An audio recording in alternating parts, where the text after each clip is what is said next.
प्रदेश सरकार की उच्च शिक्षा मंत्री रजनी तिवारी ने KIPM कॉलेज गीडा में 20वें 3 दिवसीय राष्ट्रीय अधिवेशन का दीप प्रज्वलन कर शुभारंभ किया। इस अवसर पर मंत्री महोदया ने कहा कि आज कॉलेज में 20वां राष्ट्रीय अधिवेशन शुरू हुआ है। इसमें विभिन्न जगहों से प्रोफेसर और विश्वविद्यालयों के कुलपति आए हैं जो अपने विचार साझा कर रहे हैं। प्रधानमंत्री मोदी का देश की अर्थव्यवस्था को $5 ट्रिलियन की बनाने का लक्ष्य है। इस 3 दिवसीय अधिवेशन में उत्तर प्रदेश को $1 ट्रिलियन की अर्थव्यवस्था बनाने के लक्ष्य को प्राप्त करने के लिए रणनीतियाँ बनाई जा रही हैं।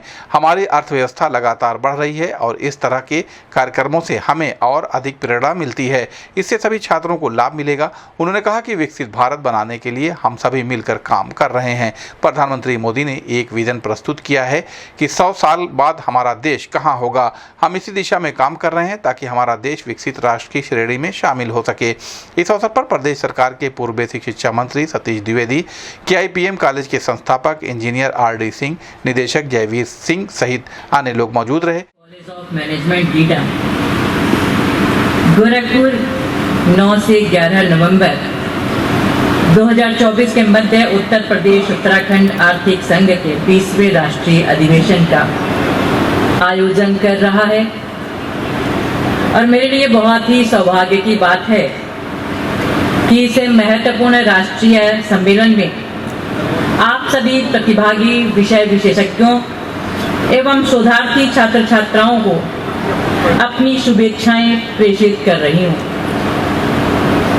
आज यहाँ पे मौजूद हैं पूर्व में बेसिक शिक्षा मंत्री रहे हमारे भाई आदरणीय Satish Chandra Dwivedi ji, professor Ravi Shastri ji, professor Manmohan Krishna ji, professor NMP Verma जी, engineer RD Singh ji, professor Ashok Mittal जी, प्रोफेसर जयवीर जी, सभी हमारे मीडिया बंधु, अन्य गणमान्यजन, प्रोफेसर अंग्रेज सिंह जी, प्रोफेसर विनोद कुमार श्रीवास्तव जी। मैं धन्यवाद देना चाहूँगी प्रोफेसर रवि श्रीवास्तव जी को, जिनको कौटिल्य अवार्ड मिल रहा है। बहुत बहुत बधाई उनको। अभी हमसे पहले सभी प्रबुद्ध वक्ताओं ने अपनी अपनी बात को रखा और इसलिए भी मैं अधिवेशन में धन्यवाद देना चाहूंगी। जो विषय आज आपने रखे हैं वो हमारे यशस्वी प्रधानमंत्री जी का लक्ष्य है। जो 3 दिन के समयावधि में आपने 5 विषय रखे हैं वो हमारे यशस्वी प्रधानमंत्री जी का देश को विश्वगुरु कैसे बनाएं, हम अपनी अर्थव्यवस्था को कैसे 11वीं से 5वीं लेकर के आए हैं, 3रे नंबर पे कैसे लेकर के आए। इस सोच में आप इसका सहयोग करने के लिए जो आपने 3 दिन का समयावधि आपने रखी और इसमें जो विषय रखे हैं, आप सबको मैं बहुत बहुत बधाई देना चाहूंगी। आप देश को भी प्रकाशित करने का काम करेंगे भाइयों बहनों, क्योंकि आपके योग्य सुयोग्य शिक्षकों ने आपको इस तरह की शिक्षा दी है, इस तरह का ज्ञान दिया है। आपके माता पिता ने इस तरह का माहौल देने का काम किया है और इसी नाते हमारे यशस्वी प्रधानमंत्री जी कहते हैं कि हमारा देश विश्व गुरु बनेगा। भाइयों बहनों, विश्व गुरु बनेगा। बहुत सारी योजनाएं, बहुत सारी नीतियां हमारे प्रधानमंत्री जी ने बनाई। प्रदेश में बहुत अच्छा माहौल, बहुत अच्छा वातावरण देने का काम हमारे यशस्वी मुख्यमंत्री जी ने दिया। हमारी बहनें आगे बढ़ सके, हमारी बेटियां आगे बढ़ सके, हमारी बेटियां अच्छे से शिक्षा ले सके, हमारे युवा आगे बढ़ सके। इसके लिए जहां नीतियां बनाई गई, योजनाएं बनाई गई, पारदर्शी तरीके से उनको चालू किया गया, एक अच्छा माहौल, एक अच्छा वातावरण भी देने का काम हमारे उत्तर प्रदेश की सरकार ने किया है। भाइयों बहनों, आज मैं जिस विश्वविद्यालय में जाती हूँ, देखती हूँ वहां पे अवार्ड मिलते हैं, वहां पे डिग्रियां मिलती हैं और जितनी डिग्रियां हमारे बेटों को मिलती हैं उससे कहीं ज्यादा डिग्रियां और अवार्ड हमारे बेटियां लेकर के आती हैं।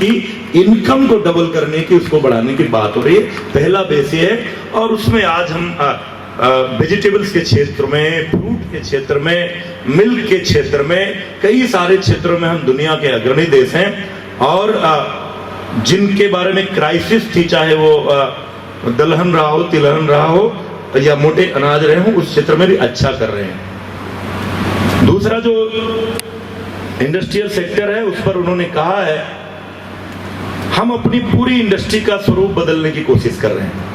एमएसएमई को बढ़ावा दे रहे हैं, क्योंकि एक बड़ा पॉपुलेशन जिस डेमोग्राफिक डिविडेंड की बात कर रहे हैं हम, अगर उसका लाभ उठाना है तो हमको अधिक से अधिक लोगों को मैन्युफैक्चरिंग प्रोसेस से जोड़ना पड़ेगा, और वो हैवी इंडस्ट्री के माध्यम से हम नहीं जोड़ सकते।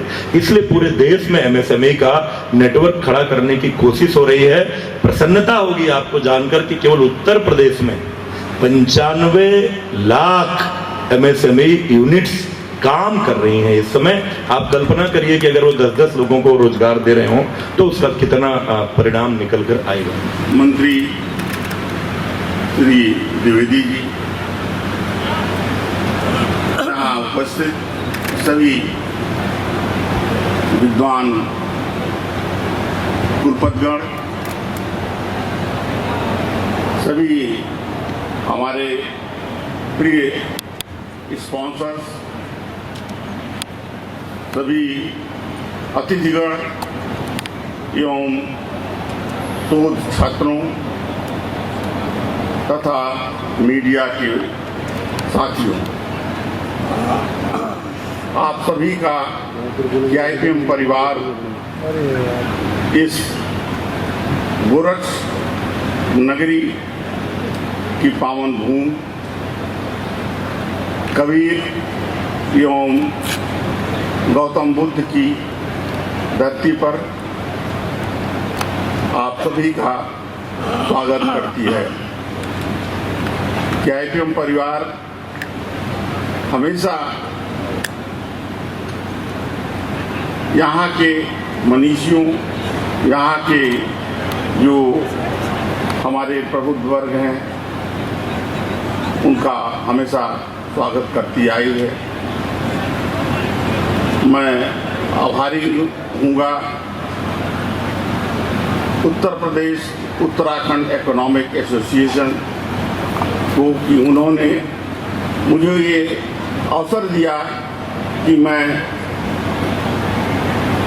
आए हुए विद्वानों की सेवा कर सकूं, उनसे मिल सकूं। मैं